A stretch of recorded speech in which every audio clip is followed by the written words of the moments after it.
Somewhere, right now, someone is being rewritten. Their memory, their confidence, their reality, edited by another person's hands. You won't see the manipulation coming. That's the point. It doesn't announce itself. It disguises itself as love, as concern, as silence. Dark psychology isn't a myth. It's a set of real tactics used in relationships, at work, even in families, to bend your reality until you stop trusting yourself. Today, we expose 5 of the most common control tactics, how they look, why people use them, and the exact boundary that shuts them down. This isn't about becoming paranoid. It's about becoming unshakable.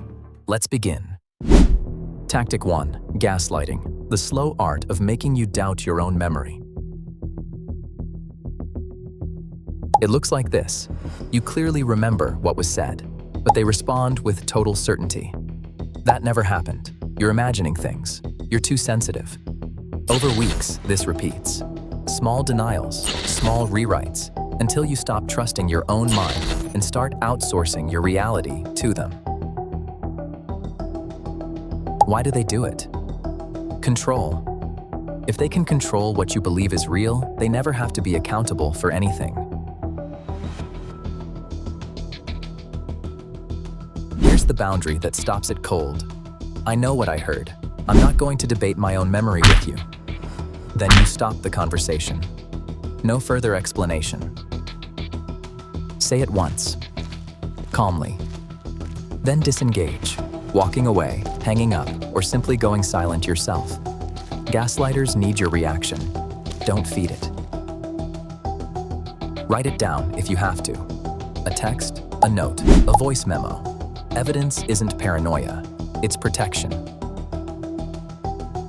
Remember, your memory is not up for negotiation. If someone consistently rewrites your reality, that is not confusion, that is a strategy. That's gaslighting, exposed. Next, the tactic that feels like love, but functions like a trap. Tactic 2. Love bombing. Affection so intense, so fast, it should feel like a warning, not a gift. It looks like this. Constant messages, extravagant compliments, gifts within days of meeting. I've never felt this way before. You're perfect. We're soulmates. It feels incredible. That's exactly the design. Because underneath the intensity is a hook, and the hook is dependency.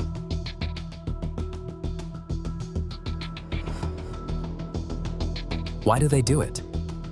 To fast-track trust. Normal relationships build trust slowly through consistency. Love bombing skips that, so you lower your guard before you really know them. Here's the boundary. Pace the relationship yourself. If someone is moving faster than you're comfortable with, say it plainly. I like taking things slow. If that's a problem, that tells me something. Watch how they react to that boundary. Genuine people respect a slower pace. Manipulators push back, guilt you, or escalate the intensity even more. Real affection is patient. It doesn't need to overwhelm you to prove itself. If it feels too fast, it probably is.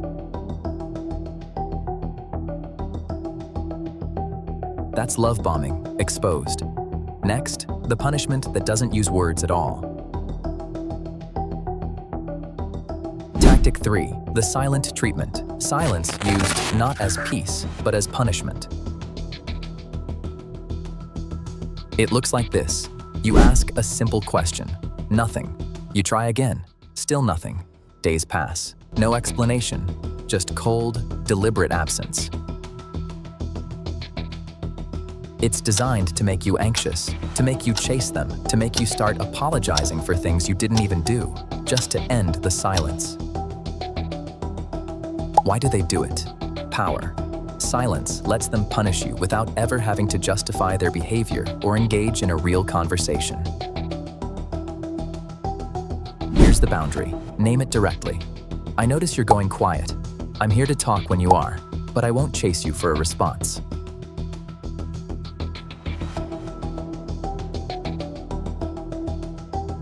Then, go live your life. Don't sit by the phone. Don't spiral. The moment you stop chasing the silence, it loses its power over you. Silence is a tool. It only works if you hand them the reaction they're fishing for. Stop fishing, and the silence becomes irrelevant.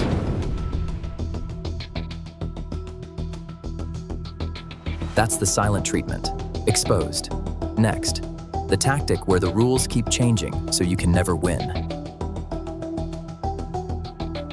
Tactic 4, moving the goalposts, a game rigged so you can never actually win.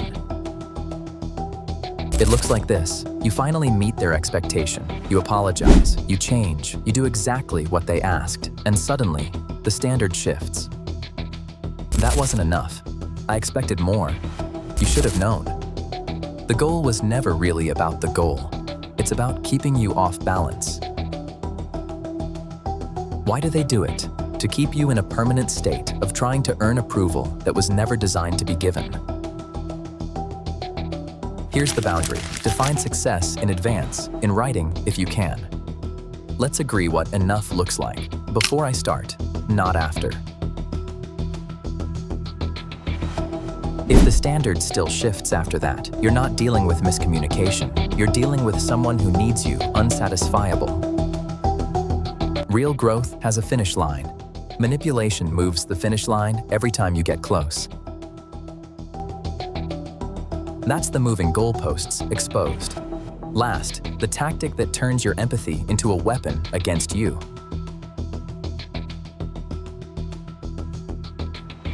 Tactic 5. Guilt tripping, turning your own conscience into their remote control.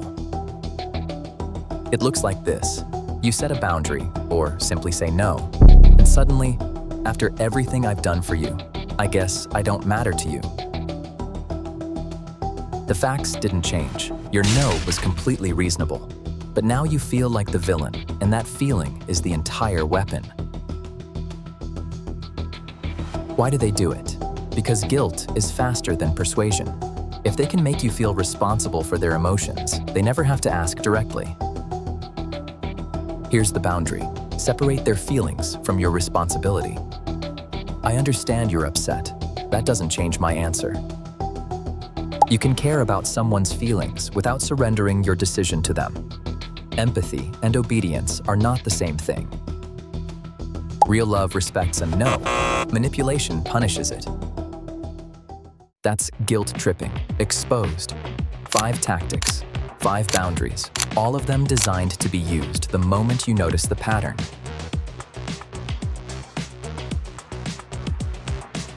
Awareness is the first weapon, the boundary is the second. Together, they make you very, very hard to control.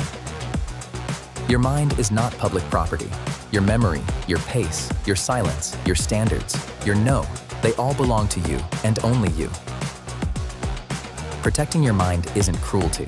It isn't coldness, it's sovereignty. And sovereignty is non-negotiable.